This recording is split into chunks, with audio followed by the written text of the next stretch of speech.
Very loud in the room tonight.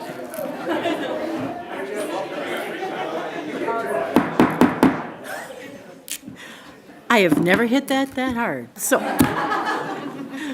welcome all. It is a couple minutes past 7 o'clock, so I would like to start the City Council meeting, and if you'd please stand for the Pledge of Allegiance. I pledge allegiance to the flag of the United States of America and to the republic for which it stands, one nation, under God, indivisible, with liberty and justice for all. Welcome, and let the roll reflect. We do have a full council tonight with many guests in the audience. Tonight's always a special night because we get to recognize the milestones of our city employees along with our commissioners that have served for our residential side of our commissions. So with that, Dan would teach you. Looks like Dan's going to start.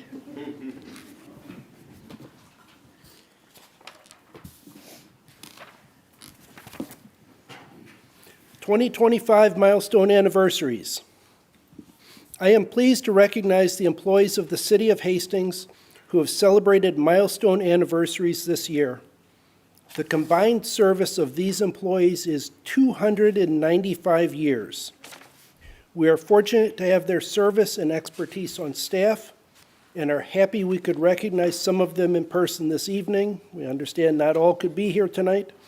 Thank you to those of us who are here with us this evening. Please stand when your name is mentioned. The following employees have been with the City of Hastings for 5 years. Ben Bannett, Public Works Operator, has solidified his role of sanitary sewer maintenance guru. The department relies heavily on his knowledge and experience in all sanitary sewer maintenance operations. His knowledge and skills operating the televising van, Vector truck, rodder machine, and lift stations are all examples of how he helps our department daily. Ben will tell you that working with the sanitary sewer is not his favorite task, but he approaches each day with a positive outlook. Ben also plays a big role in our snow plowing efforts and is part of the on-call duty rotation, which requires a great amount of dependability. Ben acquired the Class B water and sewer licenses and completed the Road Scholar program this past year.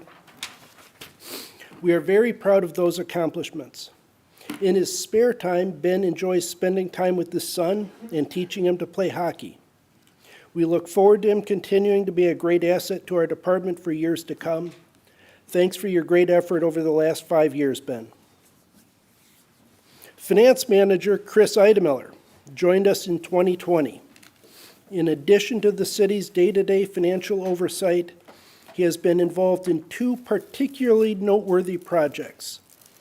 From late 2022 to early 2024, so a year and a half, we converted to a new accounting software system, which took lots of coordination to map and switch over data and train staff on the new software. In May 2023, Standard & Poor's Global Ratings upgraded Hastings bond rating to AA+ due to our financial management, long-term financial modeling, and new developments expanding our tax base.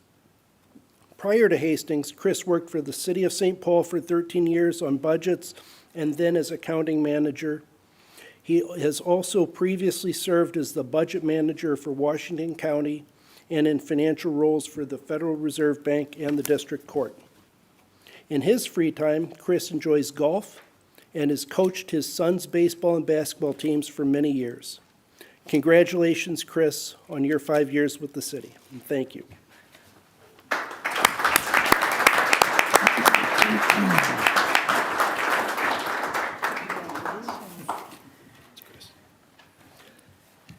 Investigator Ryan Haight grew up in Savage, Minnesota, and graduated from Prior Lake Savage High School. Ryan obtained his bachelor's degree in law enforcement from Mankato State University in 2019. Ryan started with Hastings PD in January of 2020 and has been very busy these past 5 years. Ryan worked in the patrol division for several years, became a drug recognition officer, and is certified to teach standardized field sobriety testing. Ryan became an investigator in 2025 and has been extremely successful in that role. Ryan enjoys motorcycling, fishing, hiking, and spending time with his fiancée when not at work. Congratulations on your 5-year anniversary, Ryan.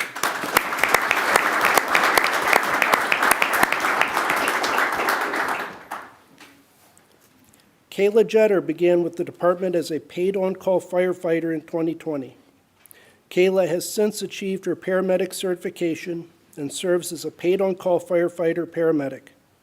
She is very active serving the community and works several duty crew shifts alongside her POC response. Thank you, Kayla, for your service to the community.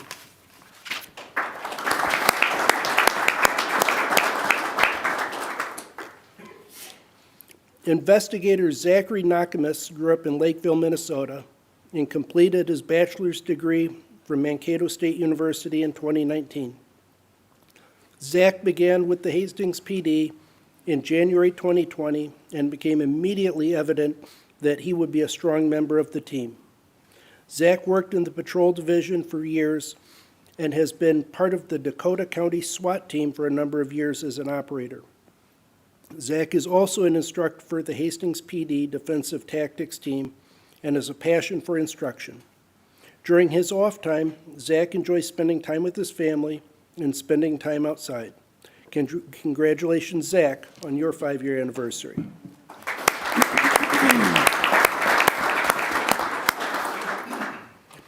TJ Lucas, city forester, is a Bemidji, Minnesota native, earning his associate's degree from Vermilion Community College and his bachelor's degree from the University of Minnesota in 2006. Before joining Hastings, he worked in many different jobs in both the private and public sectors in parks, forestry, and arboriculture, and as an integrated pest management technician climber and consulting arborist with Rainbow Tree Care. Since joining our team 5 years ago, TJ has been tasked with managing our urban forest and has been doing an excellent job. Not only does he work to protect current trees, but he is also working hard to plant new trees within our parks and public spaces. Of special note is his extensive work focused on emerald ash borer here in town. He spends many hours evaluating trees, protecting ash trees, sharing important information with our residents, and coordinating with the removal and replacement of diseased trees. While forestry is TJ's priority focus, he is also involved with general park maintenance and snow removal.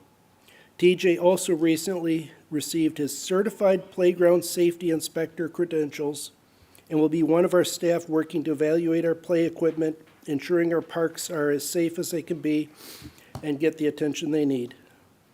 TJ is a great member of our team at Parks, and we are happy to have you. Thank you, TJ.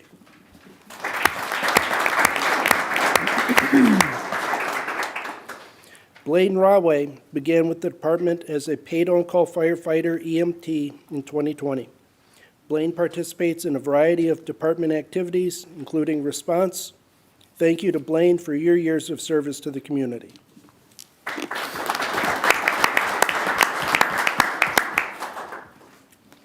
Dawn Skelly, Communications Coordinator, is celebrating 5 years with the city, ensuring that our messages are clear and well received. As a one-person operation, Dawn skillfully balances the urgent messaging that occurs daily with the ongoing and strategic communication tasks that keep the residents, employees, and other interested parties informed. Dawn has been a great support to each of the departments in communicating about the topics most pressing or challenging. Dawn has cultivated great relationships with local and regional media to support getting key messages out to the community. We appreciate Dawn's continuous improvement approach to her work, The weekly city update and quarterly Rivertown News are two popular products that have evolved and matured under Dawn's time with the city. Dawn has accomplished two very significant projects that have been on her want-to-do list since she started here: website improvement and the strategic communications plan. The city's new website launched last week, December 11th. The strategic communications plan is the big picture roadmap for ongoing strength in citywide internal and external communications and is a guide much like the comprehensive plan for the city. Congratulations, Dawn, on your first 5 years with the city.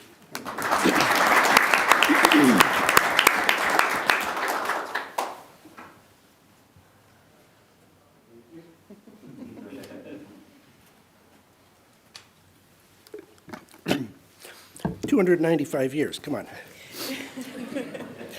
The following employees have been with the city for 10 years. Alan Gaylor began with the department in 2015.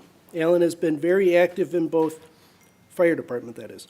Alan has been very active in both response, training, and many department activities. He always brings a good attitude and willingness to serve. Thank you, Alan, for your service to the community.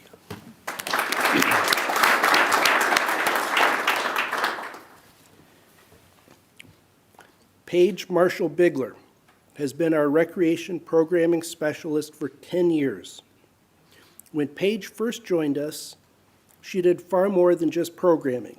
She was front desk staff, administrative support, community waste abatement coordinator, also known as garbage and recycling, and recreation programmer. Thankfully, over the years, we have been able to transition her to almost exclusively programming, and we are all seeing the benefits of that. Paige's primary task now is to keep programming. She has single-handedly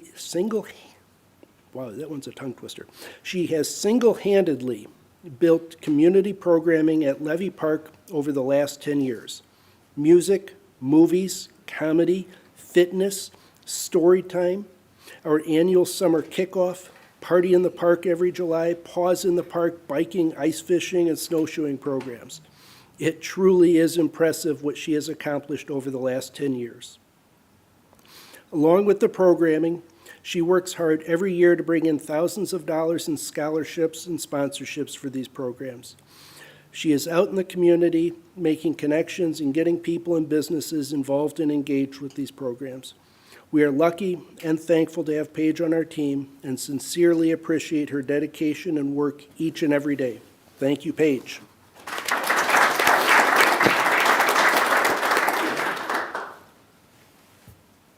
We are thrilled to celebrate 10 years at the city with IT specialist Quentin Nelson. Quentin is the IT department's first line of defense when an issue arises. Most of the time, he resolves the issue in less time than it took us to report it. Quentin is deeply committed to serving employees as his customers, while working his normal hours and well beyond in many cases. He is a problem solver who is not content with putting a temporary solution in place. In the past few years, the IT department has rolled out many new projects and has paid a lot of attention to security. This has offered Quentin opportunities to stretch his knowledge bank, and he has stepped up willingly to each challenge. While much of his day is addressing problems we lay at his feet, he is an integral part of a well-functioning team that is continuously looking for secure, efficient means to help us get our tasks accomplished. If Quentin is not responding to an IT distress call from one of us, you might be able to find him on the pickleball court, even in the winter. Congratulations on your 10-year anniversary, Quentin.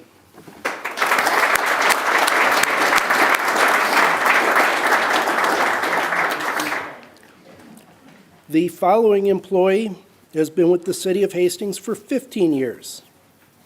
Chad Jensen began with the fire department in 2007 as a paid-on-call firefighter and was promoted to full-time in 2010. Chad currently serves as the B-shift captain and also has administrative captain duties. These duties most recently included working on the city website to update and expand fire department content. Chad brings a great attitude to the department. Thank you, Chad, for your years of service to the community.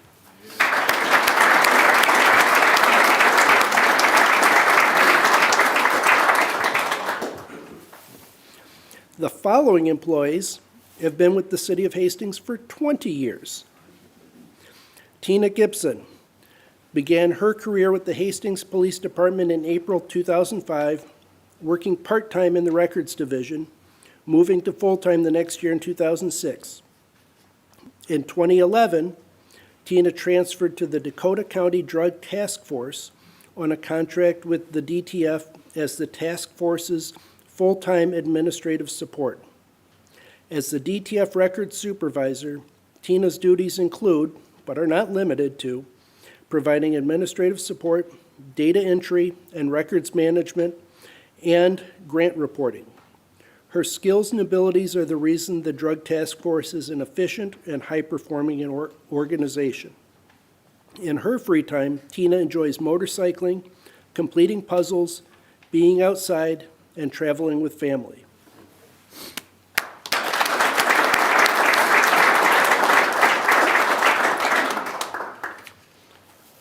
Noella Joy Schroeder began with the fire department in 2005 as a paid-on-call firefighter. Her current role is firefighter-paramedic. Joy is always willing to step up when the department needs a paramedic and come in with great experience. Thank you, Joy, for your years of service to the community.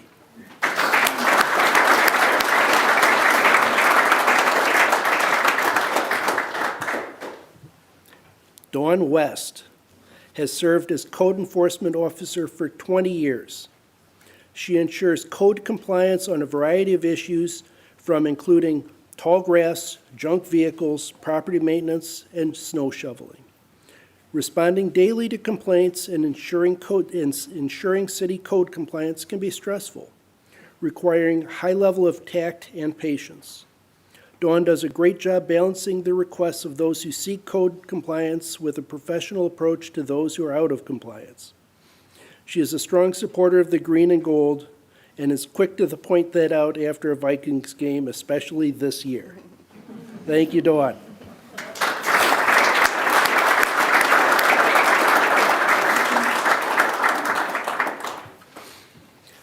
The following employees have been with the City of Hastings for 25 years. Officer Jeremy Jacobson began his career with Hastings PD in March 2000. Jeremy was the lead defensive tactics instructor for the majority of his career and only recently stepped down from that role. Jake also served in the investigative division and on the Dakota County Drug Task Force. Jake currently works in the patrol division, and during his time off, he enjoys hunting, spending time with his family, and participating in CrossFit training. Congratulations, Jeremy, on your 25-year anniversary and your contributions to the City of Hastings Police Department.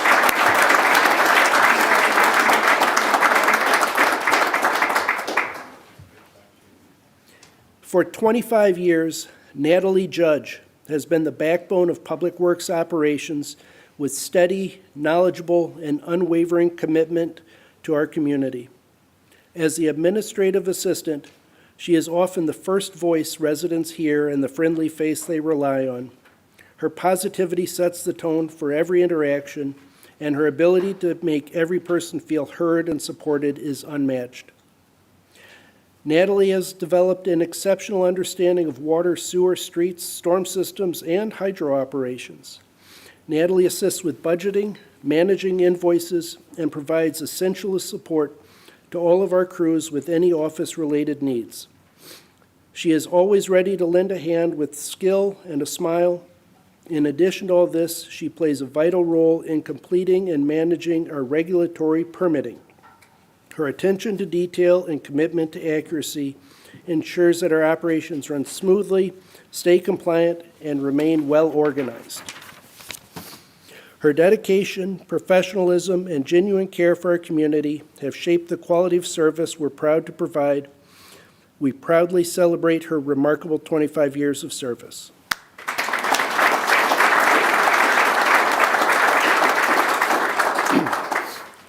Brenda McGrath began her career with the Hastings Police Department's Records Division in November 2000, working part-time, then moving to a full-time position in 2006. As a Police Administrative Specialist 2, with 25 years' experience in the Record Division, Brenda possesses a wealth of law enforcement knowledge that's made her a valuable resource to officers and record staff alike. Brenda has a great sense of humor, and her laughter can often be heard throughout the PD. Brenda enjoys spending time with her family, attending car shows, gardening, and is an active member in her church. Thank you for 25 years, Brenda.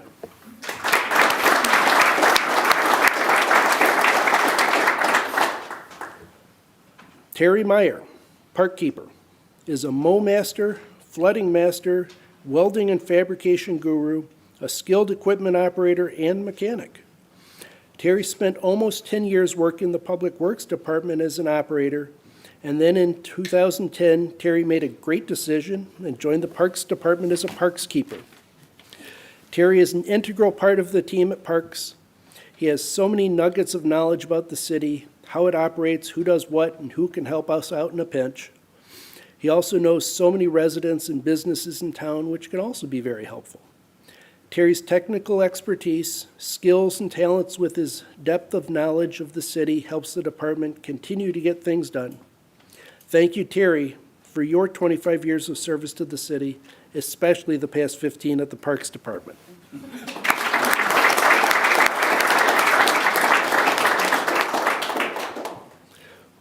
Somewhere back there. Officer Chris Wyde began his career with Hastings PD in February 2020 and currently serves, that's not right, the math is wrong.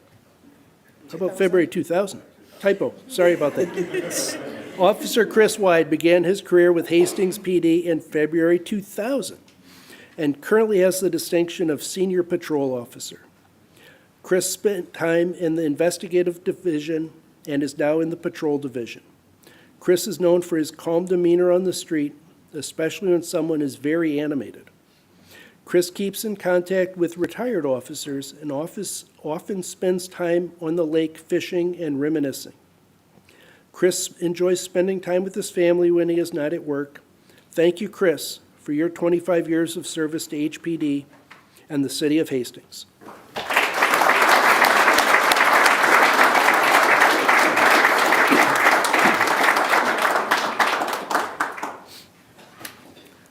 Last but not least this evening, Justin Wolf has been a model of consistency for the Public Works Department over the past 25 years.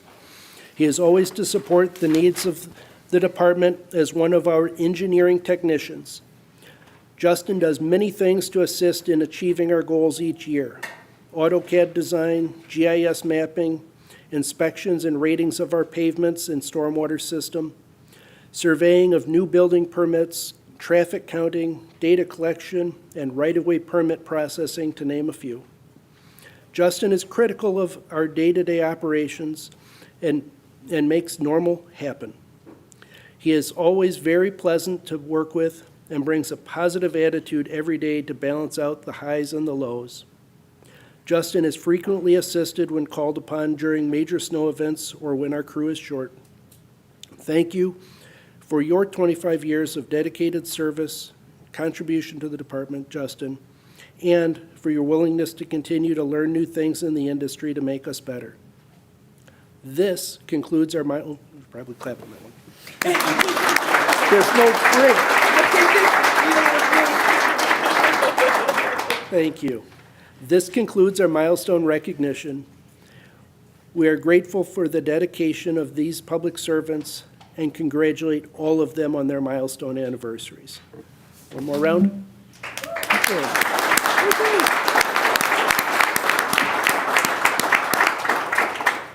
Do photo? Want to do a photo real quick? Milestone? Oh, yeah. All of our milestones, come up for a photo, please.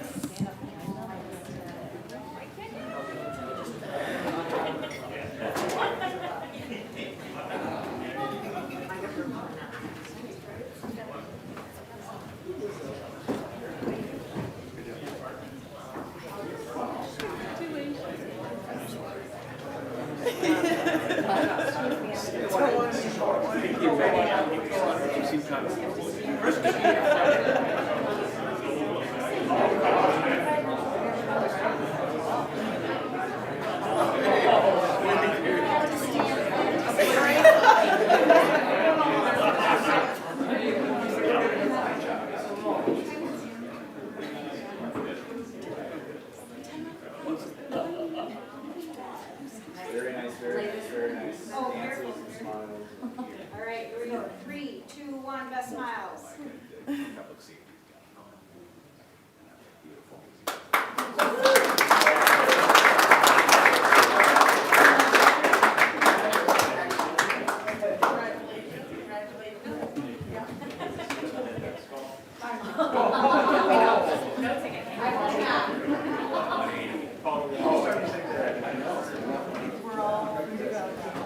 Ready to go now.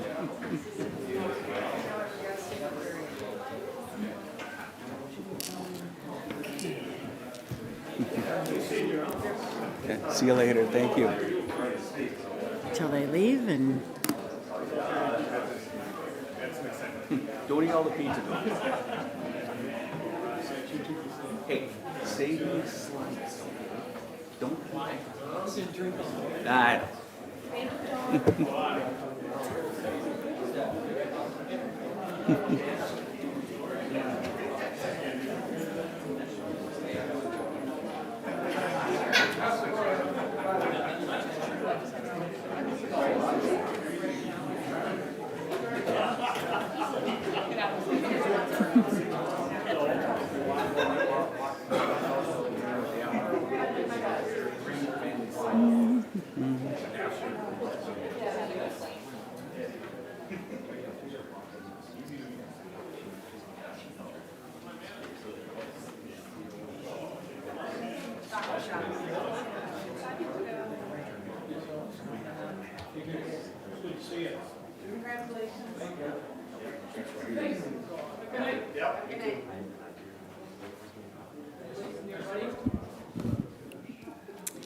all right. Always very exciting. Tonight, we will also have recognitions of outgoing commissioners, and for this, we have several residents that have served on commissions throughout the last few years, and our Economic Development Director, John Hinsman, will start out. Thank you, Mayor, City Council members. For the public, there's a lot of individuals that assist the city in a variety of roles that help the city council making decisions. You see a lot of things on the agenda tonight and on other meetings that take a lot of time and a lot of effort and consideration by various commissions throughout the city. Now, these commissioners kind of serve in the shadows, but they're an integral part of how the council operates and how the city operates. And tonight, we have a few outgoing commissioners that we want to recognize. And I'll go through a few of them here, and I think John will be up here as well. I'll start with our Heritage Preservation Commission. HPC is an organization that really strives to keep the historic part of Hastings special. When you look at Hastings and why Hastings stands out, it's really because of the history, our downtown, our historic neighborhoods. The reason why those places stay the way that they are is in large part to the work of these individuals serving on this commission. They serve to review different modifications that people would like to do to historic homes within the district and other infrastructure improvements that occur there. So really thankful for the work that they put in. And tonight we've got a couple of outgoing commissioners we want to recognize, Rick Smith and Mark Borchert. Both Rick and Mark have served on the commission for, I think, about 10 years or more on this tonight. And they are both leaving us. Their institutional knowledge is something I know that we're going to miss on the HPC, and they've made the city a better place with them in it. So I want a round of applause for those two.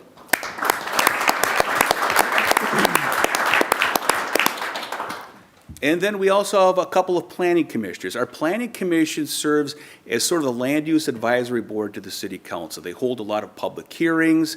They look at items related to zoning, new subdivisions, new buildings that are constructed. an integral part of the decision-making of the council. And tonight, we've got two individuals that have maxed out their 6 years of service and are moving off of the commission. One of them is Gino Messina, who is our current Planning Commission Chair, serving there for 6 years, as well as Rob Hallberg, who served 6 years and was recently our Vice Chair. So we have a lot of institutional knowledge from the Planning Commission that will be going away, but they've left the commission in a very good place with their tutelage. So I want to thank them tonight as well.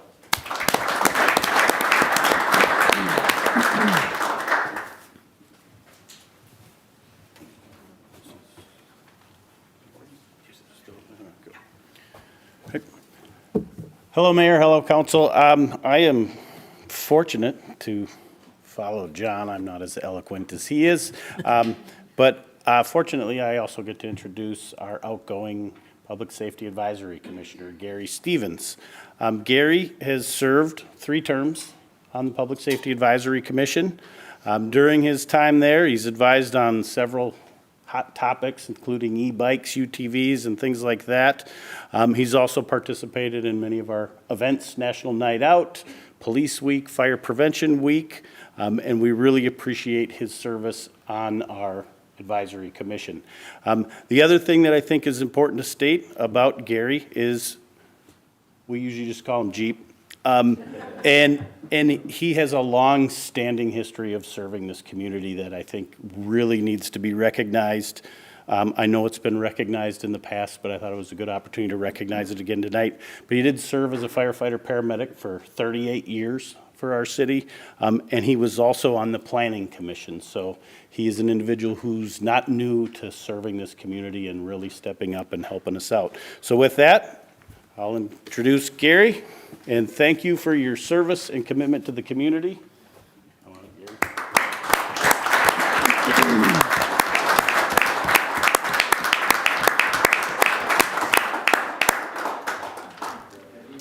Thanks, Chief. Thanks, John. I'm sorry? Oh, we can do a photo. Yes. P-SAC, you want to come with? No. Yeah, you should. Of course.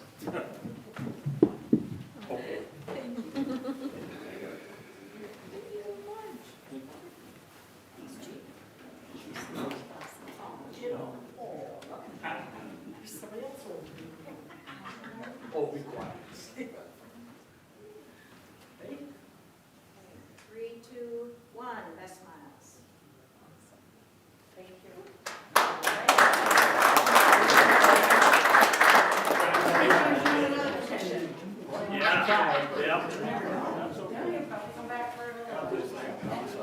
Oh, there you go. We all need to do that.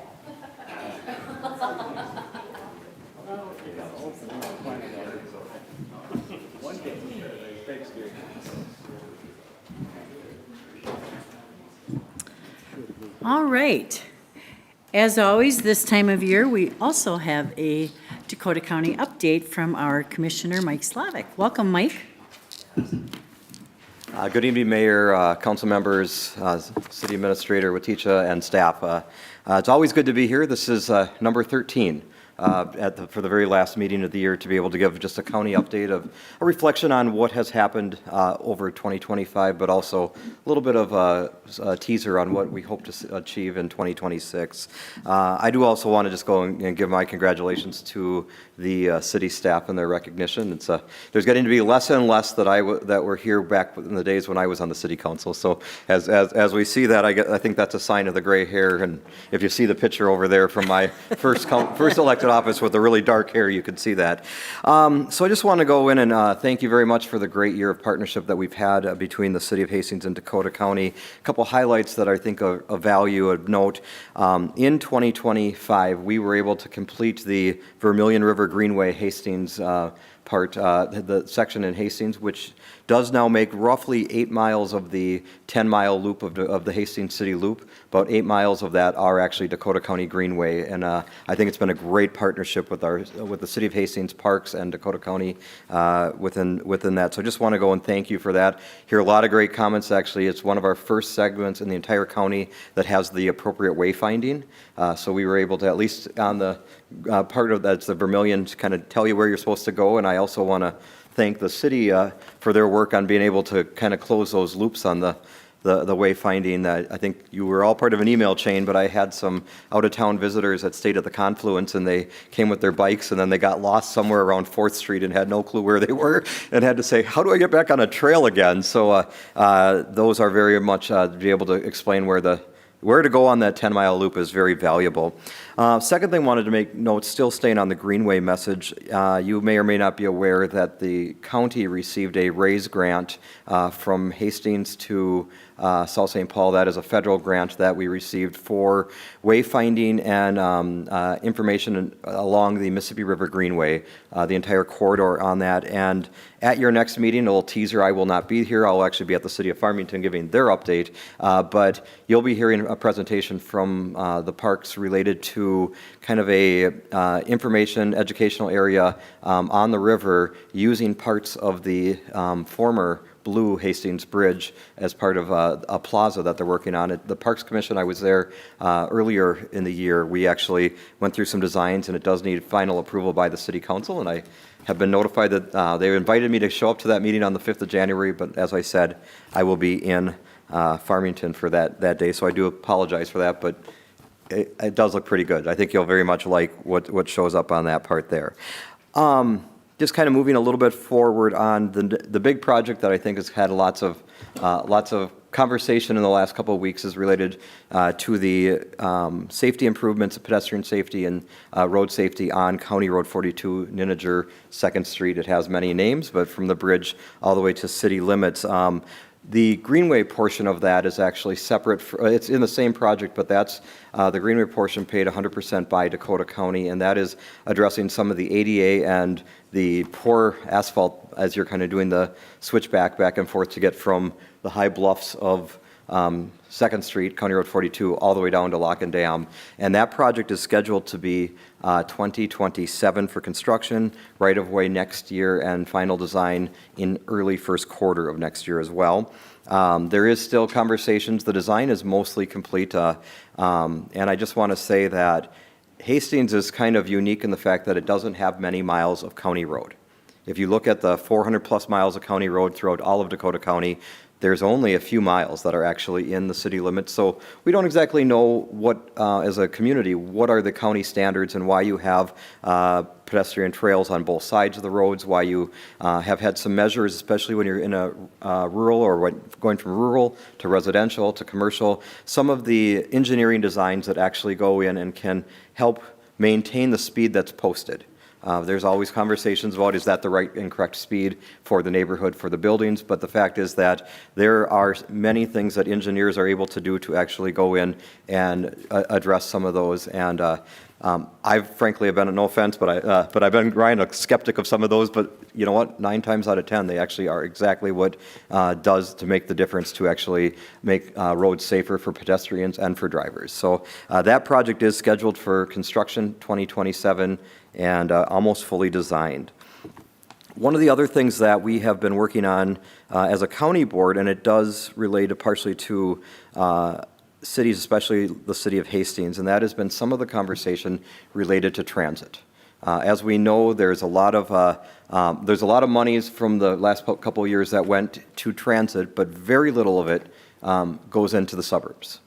And some of that, the measurements and the benchmarks go and say that, you know what, we're going to focus more on the core cities with that, even though, frankly, all of us in those ring counties are paying and putting money into the pot. We have not been seeing the benefit of that. So as a county board, we've been very vocal saying, if we're all getting taxed on this, we should also be able to see some of the benefits of that. And frankly, our transit doesn't need to go to Minneapolis, go to St. Paul, but it's really how do we serve individuals within the community. So 2 points of note. well, actually three. I'll say the first one is that, a portion of the Just Friends program through Hastings Family Service is paid for with county dollars, that we do that part there. The volunteer program, there are resources that go from county dollars to that, and that is going to be maintained for 2026. Secondly, the county will be in first quarter looking at a discussion, or actually a request for proposals on kind of enhancing the intercity in, not just in Hastings, but throughout all of our cities. So you go from Lakeville to Farmington to Burnsville, West St. Paul, South St. Paul, on how you address kind of with a provider to serve some of the things very similar to our half a day a week loop bus, a service like that. So we are actually soliciting proposals using some of our sales and use tax that we all pay. It's that Dakota County transit tax that you see on anything you spend in Dakota County, but actually to be using that for locally, and we are working with a couple proposals that will be county-wide with a provider to be able to maybe get enhanced loop or something of that sort. I don't know if you are aware or not, but it's somewhat off the presses, but one of the things that has been successful, Met Council has announced that they are going to do in 2026, I believe starting February, similar to the old and well-adored Hastings track bus, they are going to do an on-demand pilot on Mondays and on Wednesdays from 10 to 2, where a person can call, where they will keep a bus in Hastings. You can call from 10 to 2 and say, I'd like to go to the doctor, I'd like to go to the grocery store, or I want to go see my friend Esther. And you'll be able to go in, and they will pick you up at your home and then take you for a $3 ride where you need to go. So Met Council is using some of those sales tax dollars that we have said, use them locally, use them since we're all paying, and they are trying a pilot, knowing that when the track bus was around in the city of Hastings, it was the #1 most used transit bus in the entire state of Minnesota. At that time when it went away, there was 30,000+ rides a year just in the city of Hastings, going around the city of Hastings. But at that time, Met Council said it wasn't cost effective to do. I think as they've looked at other ways of transit, it was far more cost effective than they chose to do. But that's what we deal with today, and now we're trying all over again. So I just thought that these are some things, realizing it is a need that I continue to hear as commissioner, and I know many of you as council members and mayor hear, that Hastings is kind of an island in itself, and it's hard to even to get around in the community. So we're trying to go and use some of those resources at a metro, county, and state level to be able to improve that quality of life within Hastings. I want to just share briefly a little bit on our budget. As you know, you passed your budget at your last meeting. We at the county board will pass ours tomorrow. And our county, this was probably in all of my years of elected office, the most difficult budget that I've had to deal with and work with. And it started, frankly, when the governor went and his proposed budget had pretty dramatic shifts of almost $300 million that counties would then have to pay for with local property taxes. With the services not adapted, not changed, nothing was going to be different other than the fact that it was going to be counties paying for it instead of the state of Minnesota. That in itself would have been a double-digit on its own, regardless of any other expenses, a double-digit increase to us. I will say that many of that was put on a 2-year reprieve to try to figure out ways to become more efficient in that partnership, rather than just go and do a direct shift, but to try to find a way to do something better. But that's kind of started the trend for what has happened in county budgets. About 70% of our county budget is mandated by either the state or federal government. We have no say how it's done, we just have to pay for it. That leaves 30%, which is the things that we can do, that our parks, our libraries, our with that 4-H, the county fair, even frankly parts of the patrol division of the Dakota County Sheriffs are not mandated. The jail is, though, and the jail is the expensive part of that. But we have 70% of our property taxes are still a scenario where that is mandated, and we are not able to do much with that. So that makes a lot of strain when we can contribute just a matter of 3-4% just to go for the mandates and shifts. So as a county board, we had to make some tough choices this year and went through the entire budget, eliminated 44 positions. We did about $8.5 million reduction of levy and a very large levy increase, which was very difficult to do. But all of that had to be able to do just to be able to go and manage our budget. And I know, as being up there at one time, that you made very tough decisions as well. And when we know that public safety is first and foremost what we must do in local government, water is another one of them for cities. It's very tough choices that we all have to make in there. So I thank you for that. It's a tough time. We all get beat up at this time of year, and that we have gone as a county board and had a very positive truth in taxation where we had a large number of people, but we did a public open house before. They were not happy over it. They said, we came in pretty hot, but at the same time, you were able to kind of explain things better to the point where we're going to actually start our public engagement earlier on our budget process and try to get more citizens and businesses involved, because I can tell you, next year is going to be harder for many levels of local government with inflation, with mandates and shifts. The federal impact of the bill that passed in July actually has not hit counties yet.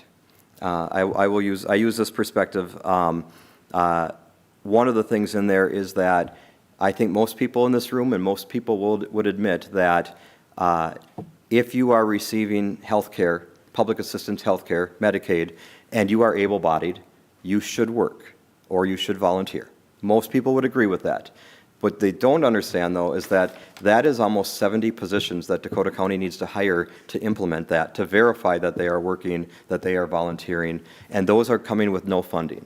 So in a year where we had no hires, eliminated 44 positions, addressing the federal mandates and shifts that will be happening to us will be 70 new employees just for that one aspect. So things will be tough for us, but I know that what I can tell you, and I'm going to actually go to some positive things. So we do have some hope in the future here, and I think that that's where I would like to say, as challenging as they have been, we have great staff. We have a great new county manager. We have a city administrator, and they have worked together. And what we've been able to do in Dakota County, the city of Hastings, and all of our communities has been the partnerships that we've been able to get us to where we are, that we are a place that is a county that's still growing. People are choosing to move to Dakota County. They're choosing to move to Hastings, and that is because of the partnerships that we've been able to do. As we partner in our roads and our greenways, as we've said, that is a driver to our economy. Our 911, both Councilmember Pemble, myself serve as elected officials on the Dakota 911 board. And our city administrator, Waticha, serves as the executive committee chair this year, and that's a partnership between the cities, the county, our police, our fire, our EMT, and it's an essential service, but that is just something that we've been able to do in a much more cost-effective way than many other communities, and we're seeing some great examples of that. I believe you're going to hear from the executive director coming up in the first quarter as she goes on some tours, she was telling me, to talk about some of the great ways that they are finding innovation and saving money. Another last one we have is, the garbage and recycling on consent item number 10. That's a partnership that we do. We give a little bit of money. We probably have more mandates that go with that, but those mandates are at some of our level. But what I will just want to conclude with, Mayor, Council, and those watching, is how we have been able to work together as cities, as county, as school districts, and that is what makes this such a great place to live. And I will always be thankful for the partnership we've had in 2025. And I look forward to 2026. And with that, Madam Mayor, if there's anything anyone wishes to say? Thank you, Commissioner. Or Council? questions? Okay. Councilmember House? Thank you, Your Honor. Thank you, Commissioner Slavic. I always appreciate your updates and coming every year. I also appreciate your work working on transportation for our town. I think that's a really good ongoing issue, and I'm grateful for the partnership that we can hopefully create with that as well. Thank you. Thank you. Thank you. Thank you, Councilmember House. And again, Mike, always welcoming wonderful to see you. Yeah. And to listen to what we've done together and what our future is. So I too will say, just had this conversation on Saturday with a bunch of veterans, and we need some transportation for them in our community, along with a lot of the aging community that we have that is struggling at this point, trying to get rides. So appreciate it. Thank you. I hope it's well used and the pilot becomes Yes. the gold standard. So, I agree. thank you, Madam Mayor. Thank you. Council members, are there any corrections to the minutes from December 1st meeting? All right, comments from the audience. At this time, we would hear comments from the audience. Anyone wish to speak to the council at this time, please step to the podium, state your name and your address and where you're from. All right, thank you, Mayor and Council, for having me today. I'm Nate Seam, I'm the Chief of Police for the City of Farmington. On a, slightly more, or significantly more somber note, I'm sorry, we're gonna transition a little bit. I'm here today because about a month and a half ago, I received a call in the middle of the night that Officer Pete Zajac died by suicide. Needless to say, the worst day of my life, and I could say the same for many of our people. But Officer Zajac wasn't just a member of our family at the police department. He's also a member of your community here in Hastings. His children attend your schools. He coached your sports teams. He was a great man, and he's dearly missed. The reason I'm here today is to publicly thank Hastings Police Chief David Wilski and Commander Kyle Linscheid for their extraordinary support and leadership following the loss of Officer Pete Zajac. With Chief Wilski's full support, Commander Linscheid served as the incident commander for Officer Zajac's law enforcement funeral on November 6, 2025. Commander Linscheid coordinated the planning, preparation, and execution of the service with professionalism, compassion, and attention to detail that honored Officer Zajac, his family, and the law enforcement profession in a truly meaningful way. Law enforcement funerals are complex events, and they are even more challenging when emotions are high and communities are grieving. Commander Linscheid's steady leadership made a difficult day run seamlessly. And that would not have been possible without Chief Wilski's willingness to support our department during a time of great need. It's difficult to describe what it was like in that week after Pete passed. Most of it is still a fog to me and to many of us. I don't know how we would have gotten through it without Commander Linscheid there by our sides. The amount of logistics that go into planning a funeral, let alone a police law enforcement funeral, are incredible. And I can't thank him enough, or Chief Wilski, for dealing with everything else that is going on back in Hastings without his assistance, or your support in all of that as well. In the days following Pete's death, a 24-hour honor guard was maintained. This guard remained with him from the moment he arrived at the medical examiner's office, throughout his transfer to Starkson Funeral Home, and until he was escorted to the Church of St. Elizabeth and Seton. Several of your officers stood watch with Pete during this time and deserve recognition for their commitment to supporting and honoring the brotherhood of law enforcement. It's a great honor to the family and to us that your officers stood guard with him, oftentimes throughout the wee hours of the morning, the middle of the night, on late notice, when there wasn't an officer that was signed up for a shift. Oftentimes, your officers that were working that night would go and stand guard with Pete. And I can't tell you how much I appreciate that. On behalf of the Farmington Police Department, our city leadership, and Officer Zajac's family, I want to say thank you. Thank you for allowing me to be here this evening. Thank you, Chief. We are all so sorry for your loss, and he will be deeply missed for sure. Thank you.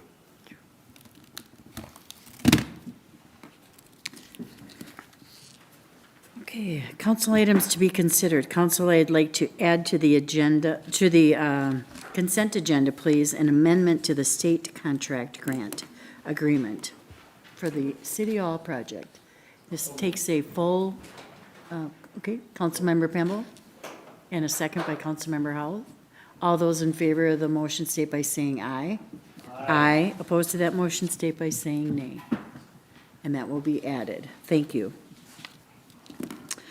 Consent agenda. At this time, I would ask for a motion for the consent agenda. Councilmember Liefeld? Councilmember Lawrence? Any discussion, council? All those in favor of the motion state by saying aye.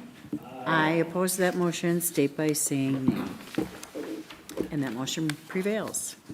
Tonight, under awarding of contracts, we have a vacation of public easement at the Central Water Treatment Plant, 1292 North Frontage Road. And for this item, we will have an introduction by Community Development Director John Hinsman, followed by a public hearing and a potential action by city council. Welcome, John. Thank you, Mayor, City Council members. The action that we're looking at tonight may look familiar to you. We did a couple similar actions a couple of weeks ago. Background on this is we're looking at the new central water treatment plant at 1292 North Frontage Road, formerly the home of Carboni's Pizza. In demolition and reconstruction of the property, we're replatting it, which means we are taking away all the old property lines and easement areas, wiping it away, starting anew. We thought we had all of those at the last meeting, but we did find one more easement that we're looking to vacate. So that is what's located here in the little red area on the drawing, and this is a sidewalk, street, and utility easement. The action we're requesting tonight is that you hold a public hearing and adopt the resolution to vacate this. Upon the vacation of this, we will record the plat to then move forward with the construction of the facility. So you may open the public hearing at this time, or I can answer any questions. Thanks, Thank you. John. At this time, I will open the public hearing. Anyone wish to speak to this easement at this time? Sir, could you please stand to the podium, state your name and address?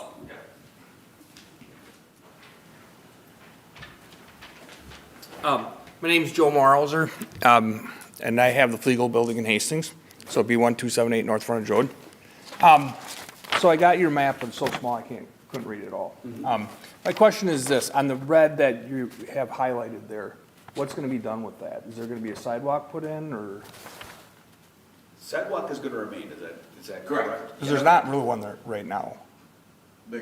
A sidewalk will be brought in there. Okay, so it'll be a solid sidewalk all the way through. Okay.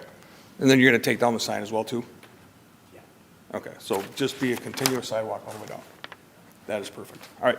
Thanks, Joe.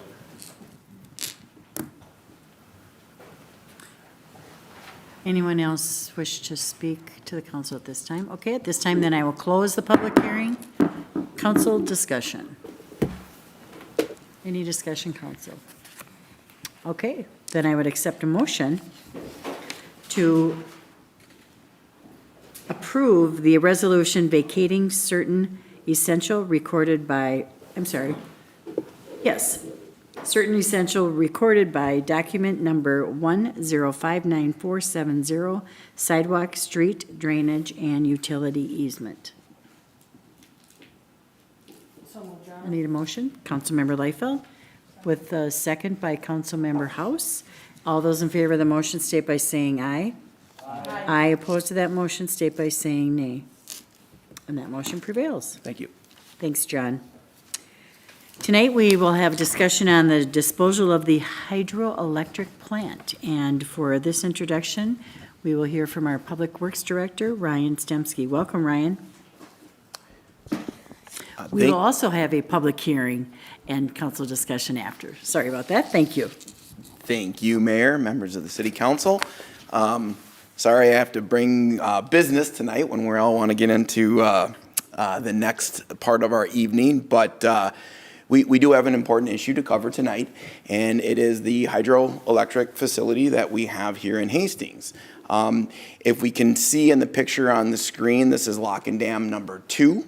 We have had a few workshops and utility committee meetings on this, so several council members are probably familiar with this facility and its location, but just for those watching at home, this is the Army Corps of Engineers building off of the Mississippi River. This is the lock system on the left side of the screen, and then we see the dam on the right side of the screen in the middle of the Mississippi River.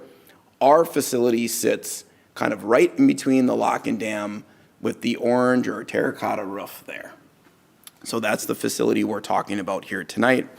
The facility started construction in 1985, and it's a 4.4 megawatt power producing facility. So what we are diving into is we wanted to take a comprehensive look of this facility, and so over the past couple of years, we've done that. We first started to ask the question of how much revenue is this facility bringing into the city of Hastings? So that's where we started with the facility, and we compiled the numbers over the past couple decades of what revenues were coming in, and that's where our story or our comprehensive look started. And what we noticed was trend line over those 2 decades, the facility was losing the revenues on an annual basis from the years prior, right? So we were trending downwards. 20 years ago, we were making close to $1 million a year. More recent times, we're down at $750,000 per year in the last 5 years. So trend line down on the revenues coming in. And we'll talk about the reasons why some of that is in the future slides here. The other part that we did, we looked at the revenues, but then we looked at the expense side. So we hired an industry expert, Bar Engineering, took a look at the hydroelectric facility. They ran some maintenance simulations. This facility is nearing 40 years old. So a lot of components in the facility, and there are a lot of them, are at that point of end of life or needing to be refurbished or replaced or upgraded. And so this took a look at what expenses can we expect over the next 25 years. So this is a forward projection. We didn't want to run this facility reactive. We wanted to have a proactive look and try to anticipate what big costs might be coming our way. So when we put that together, when we put the cash flow chart together, we added our normal expenses every year, plus the maintenance needs that this facility is going to have coming its way. Unfortunately, when we put those together, the cash flow ended in a negative $14 million evaluation or cash flow projection over the next 25 years. So this was alarming to us, and we knew we needed to do something about that position to be fiscally responsible to our community. Some of the notable annual costs are listed here. One cost is our dewatering. So we kind of talk about this in the industry as a $500,000 or a $500,000 oil change for the facility. For us to get down and look at the components under the water, we need to dewater the entire facility. So that's a costly project for us to do. Our insurance requires us to do that every 5 years, no matter if the system's working fine or not. Plus, if we have an issue and one of our turbine units are down and we need to go investigate, we have to do a dewatering. So sometimes that can even be more frequent as needed out on the facility. The other thing is insurance. There's not many people, there's actually only one insurance provider that we can find to provide insurance to the city. And so, as you can imagine, those insurance costs keep going up for the facility.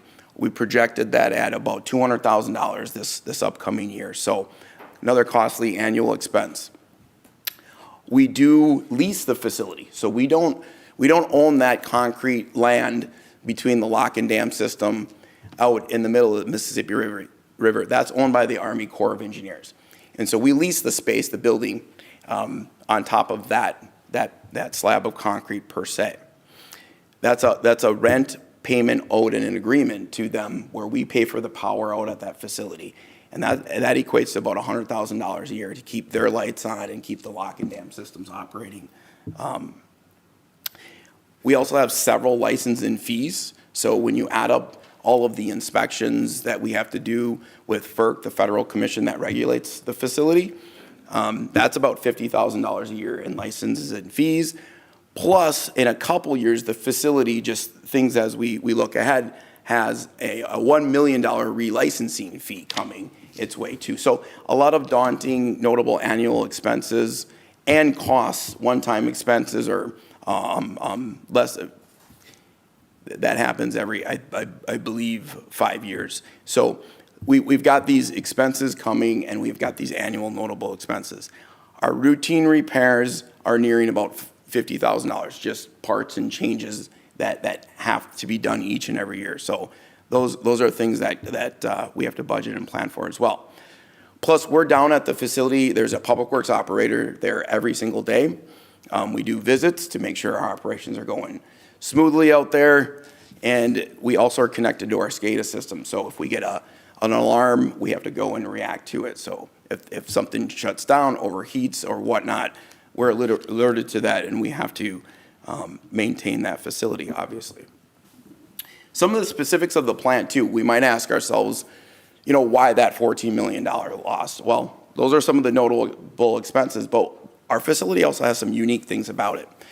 Our maintenance costs, just because of our location and the system that we have, it's very expensive. So if you can imagine coming in by barge to access our facility to do projects, or by a little cartway through the lock system that we have to weave in and out of. Being in the middle of the Mississippi River comes with its challenges. So we evaluated ourselves against the U.S. Energy Information Administration, and our costs are about 4 times greater for a hydro facility than others because of its locale. Also, we're not a large facility as far as power production goes. 4.4 megawatts is not one of the big boys.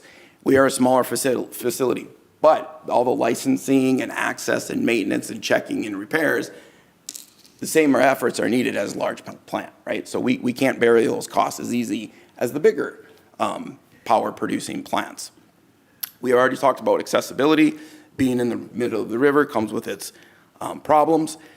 Power production, this is a big one for us. The lock and dam system is put in place for river navigation. It's the way it's always been, it's the way it's always gonna be. It's not put out there for hydropower production. So what that means is we're regulated by the Corps. If the Corps, because of their upper pool and lower pool levels for river navigation, tells us to throttle down or shut off, that's our orders, that's what we do. Even if the heads are such that we could be maximizing our power production, we have to go with the orders and the river navigation sequencing.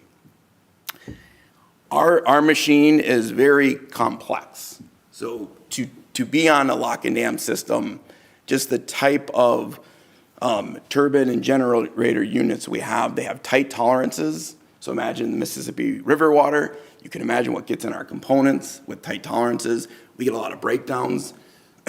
We get a lot of unique parts, and we need to fabricate those, and they come from across the country, and their expertise comes from across the country. So it's a complex machine to run.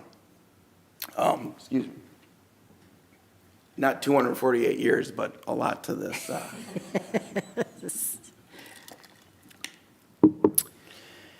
And then power costs. We saw how that trend line was going over the last 20 years.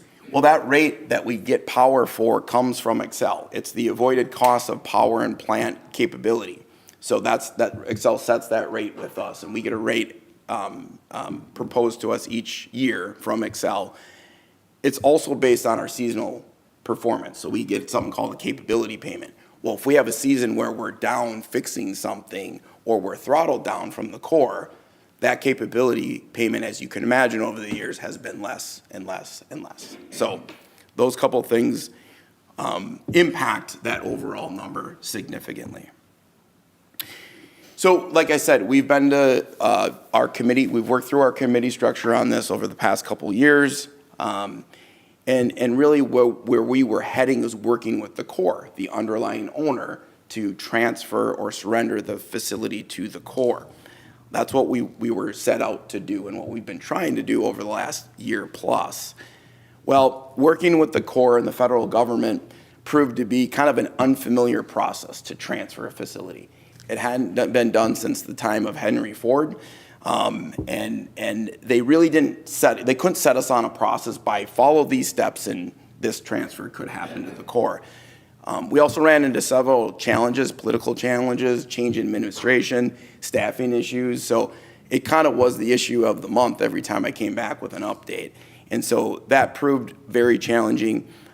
And they really looked at us and said, well, we recommend you go to the private industry. Go find a private industry partner that might happen a little more succinctly or in a better time period.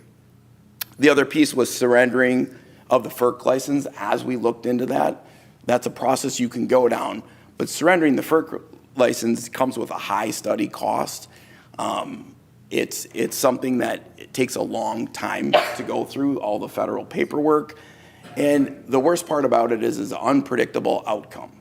So we can go through a process, an environmental study, which takes millions of dollars and multiple years to do.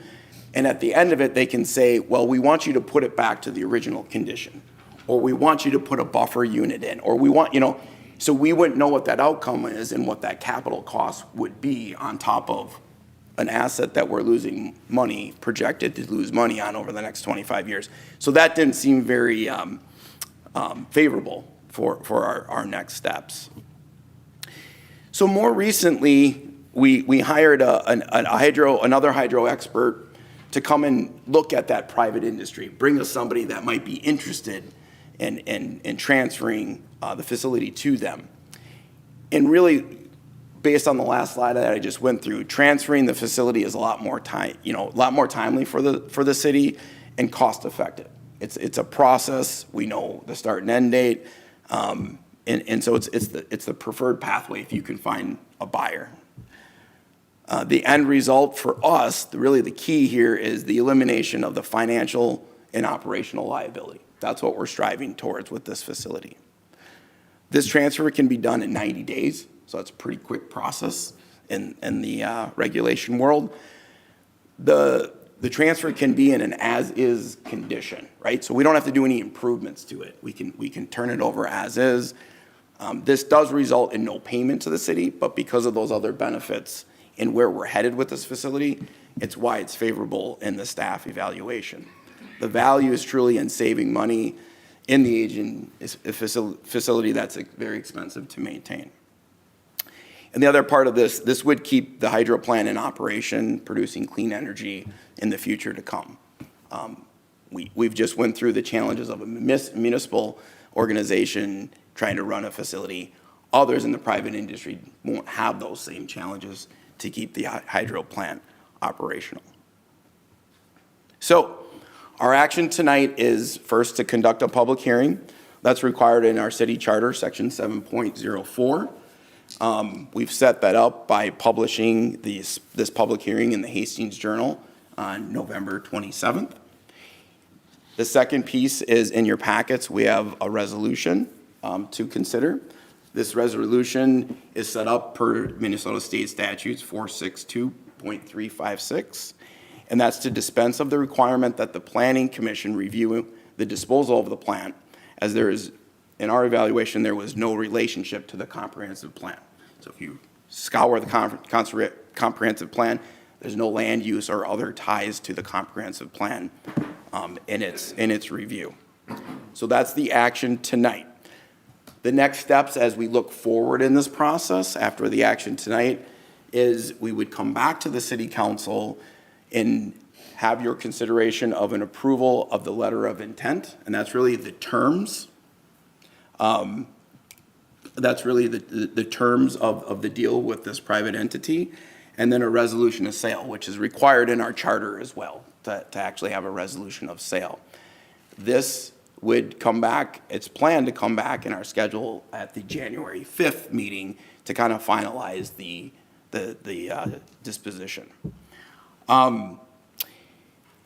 As we carry the process out from there, the private entity would do their due diligence and schedule a closing with the city on the facility. We have several agreements tied up with the facility and licenses. The first would be that FERC license that we already talked about. The transfer process could be done in 90 days. So that's something we would initiate after council action in January.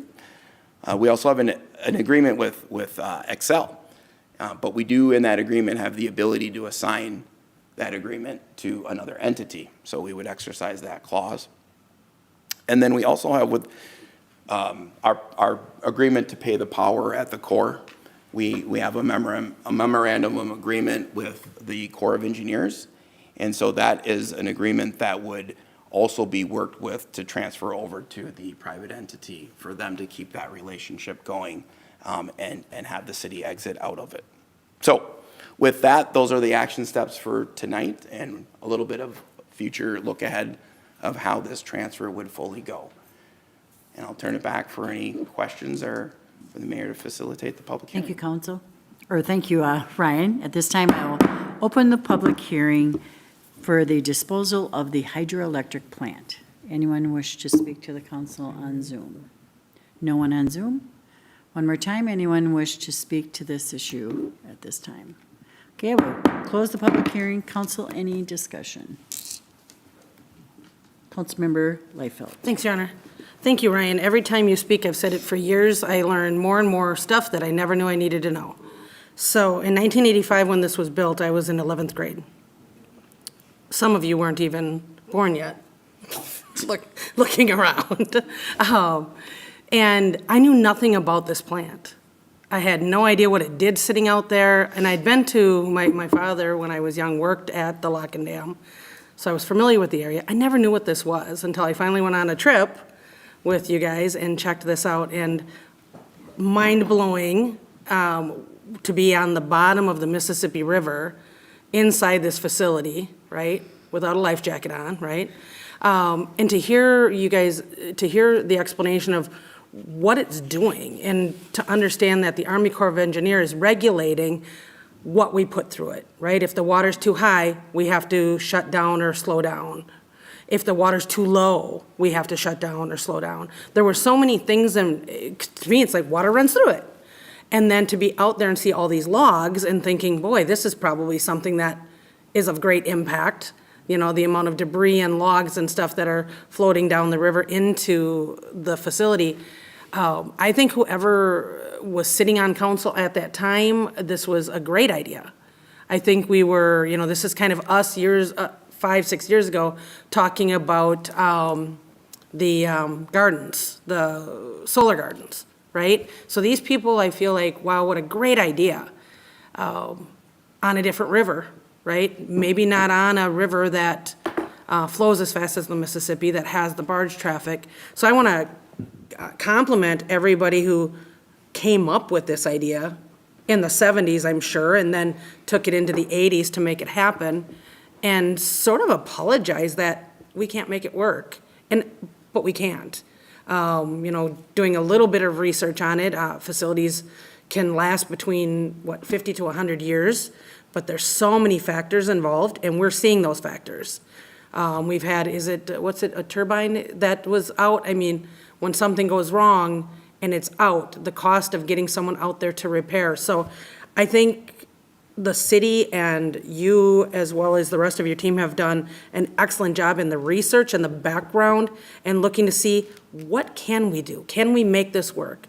And when we're looking long-term, it doesn't work. We're not in the electric, you know, and we're not making enough electricity to, you know, to say, you know what, let's stick with it. It's gonna, if we get to the other side. So I want to say thank you for putting all of this together. For anyone who is listening and has no idea what we're talking about, don't panic.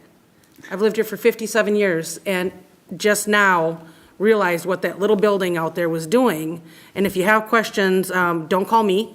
But, you know, it was a good run, and I really think it's an excellent idea to hand it over to somebody who can continue to take that vision and take that and make some clean energy out of it. So thanks for your presentation, Ryan. I really appreciate all the time and effort. Thank you, Councilmember Liefeld. Councilmember Verichoff? Thank you, Your Honor. Thank you, Councilmember Liefeld. I could not agree more with all of your comments. Thanking Ryan, thanking Joe, thanking staff that took us out there for that visit. It did feel like we were in the middle of like a Mission Impossible movie as you were teaching all those things to us. And you know, doing just a little bit of reading on my own as well. One of the things that I'm particularly grateful for is the mindfulness about the savings for city dollars, of course, going forward.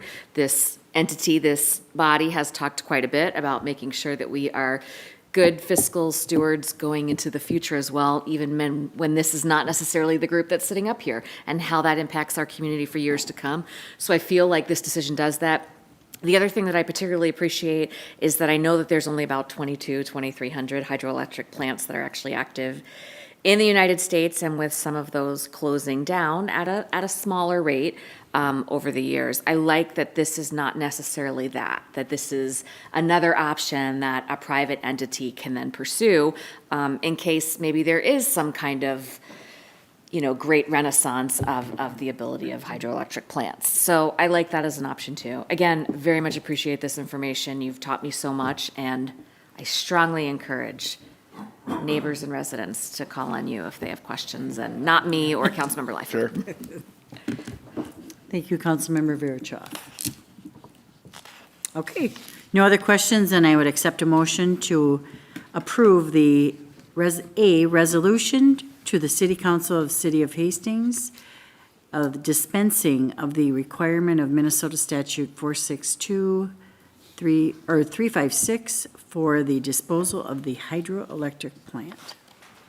Councilmember Pemble And a Councilmember Liefeld, second. Any or new discussion, council? All those in favor of the motion state by saying aye. Aye. Opposed to that motion state by saying nay. And that motion prevails. Thank you, Ryan. We'll see you in the future. Future's coming real quick. Yeah. Of course. Okay. Accept proposal and authorize work for the utility design on the Highway 61 project. Yes, thank you again for Mayor and members of the council. Next item, jumping into another fun area of public works, trunk highways, right? So this is sort of the next piece that we've been discussing in trunk Highway 61 reconstruction. We had lobbied for our utilities to be included with the MnDOT design early on in the process. I just think projects go better when you think of the entire corridor. And, you know, this is a 100-year-old road in some sections. Our utilities are not far behind that, right? So we have some aging facilities that need to be addressed in the corridor. In public works, it's always been, if we have a problem in 61, don't worry, we'll get that when they reconstruct it, right? So we really have tried to hang on until MnDOT can bring in the majority of that restoration cost of a highway such as 61. So this is the time we've asked those questions.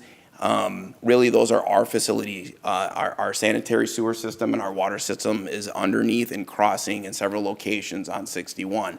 And so MnDOT is not including those in the design. They don't do that, we're told pretty strongly. And so we now are faced with reconstructing our utilities under 61 in coordination with the 61 project led by MnDOT. So what this is a proposal from WSB in your packets that includes the preliminary design, alternatives analysis. It also includes the final design that works into the MnDOT standards that are required in a plan set and bidding packages. And then the last piece is the CMGC. So kind of a unique process in that MnDOT is currently this week actually interviewing contractors to bring on the team, hire that contractor now in the middle of design so that those decisions can be vetted through. So it adds another step, another piece of coordination, but I think it's a good one for our Trunk Highway 61 project. Trying to anticipate some of those projects that are problems that might happen in the field now, and trying to make the project go a little more efficiently, think about things differently, challenge each other, and just when we're out there constructing, have an overall better project. So the utility design also will have to work into that CMGC process. In my opinion, probably more impactful because the utilities are 8 to 15 feet deep. So think of those trench systems that need to go in on design. So need to get that collaboration and those iterations back and forth to get it right. With that, all those fees together, that's about, the proposal is a $471,737 contract over the next few years to deliver in coordination with MnDOT's schedule. So our recommendation is to move forward with the proposed work so we can begin in January coordinating those efforts with MnDOT. With that, I'll stand for any questions. Thank you, Ryan. Council, any questions? Councilmember Beck? I guess my only question is going to be, we can assume that MnDOT is going to start construction on Trunk Highway 61 in 2027? Bringing the CMGC contractor on board, the year that is planned in that process is 2028 for the mainline work. So 2028 for the mainline work. The challenge mostly to the contractor is what smaller bid packages could we let with the project? Maybe some of that's utilities. Maybe that's Todd Field Wall, other location efforts. What smaller packages could be let in 2027 that might help the 2028 project go quicker and tie in accordingly? And so that's why it's kind of a tricky question, right? Like, we don't know yet. We want to challenge the project, and if we can get some work done that year in advance and we're ready, yes, there will be work in action in 2027. but the bulk of the mainline work, again, scheduled for 2028. Good question.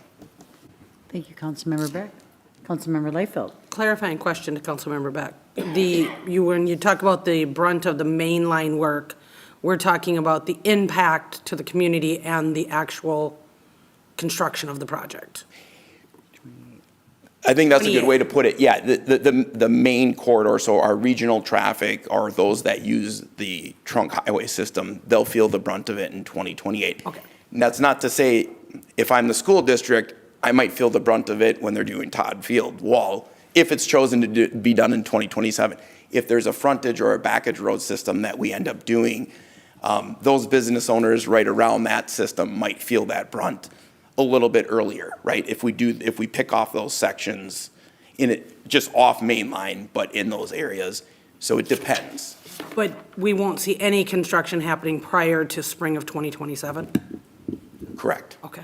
Thank you, Ryan. Thank you, Councilmember Layfield. Councilmember House. Thank you, Your Honor.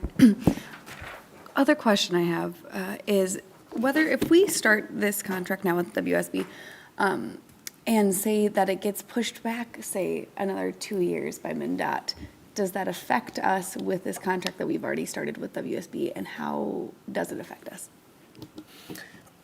I would say right now, everything MnDOT is pushing for is the 2028 mainline construction work. So this is us getting on board and getting ready to deliver a complete project at that time.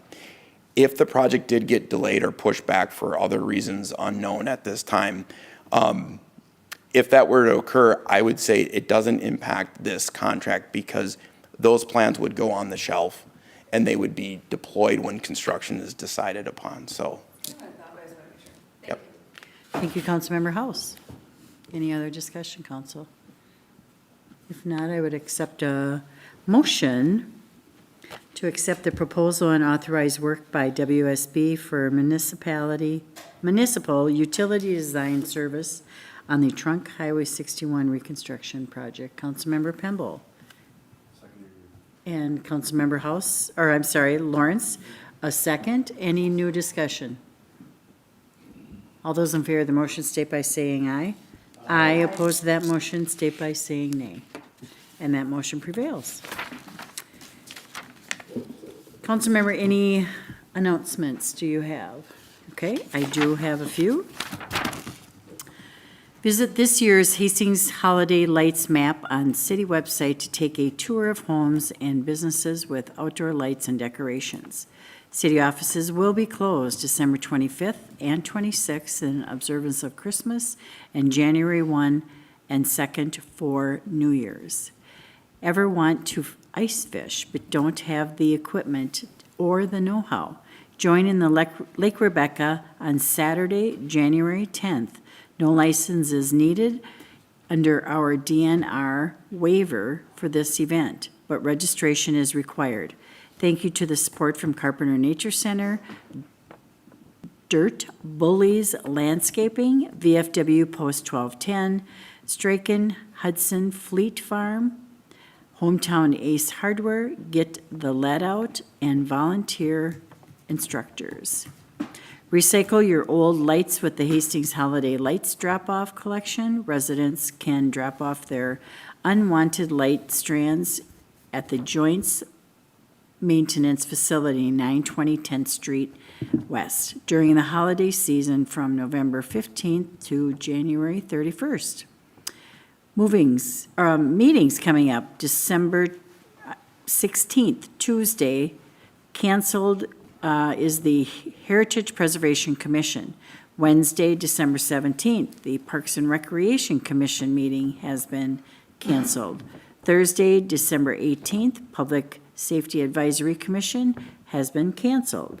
Monday, December 22nd, the Administration Committee has been canceled, and the Planning Commission meeting has been canceled. Parks and Recreation has been canceled on Monday, December 29th. Monday, January 5th, City Council Workshop for art installation and 7 p.m. City Council regular meeting. I'd like you to take note at the two photos in front of the Diaz.